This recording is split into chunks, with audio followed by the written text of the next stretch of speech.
Hey, my name is Jesse. I am a writer, photographer, and curator.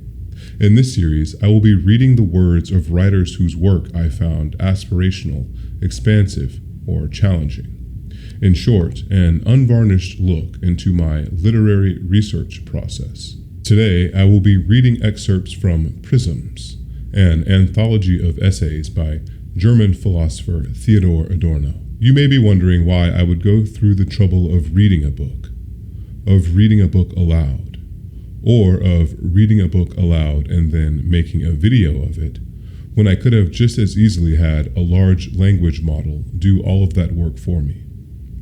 In response, I will quote Adorno, he himself quoting Paul Valéry. Just as man loses his abilities through an excess of technical aids, so an excess of riches impoverishes him.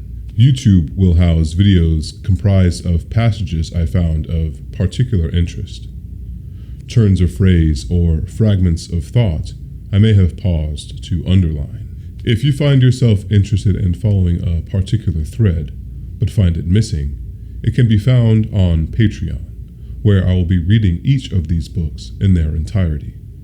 So, what did I learn?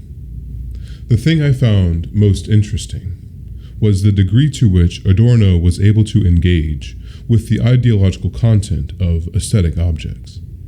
His essays on Brave New World and Kafka's The Castle and The Trial reflect the same intellectual rigor as his essays concerning the theories of more directly philosophical work. The depth of his engagement serves as a reminder that, as objectified thought, artwork often has meaning that extends well beneath the surface.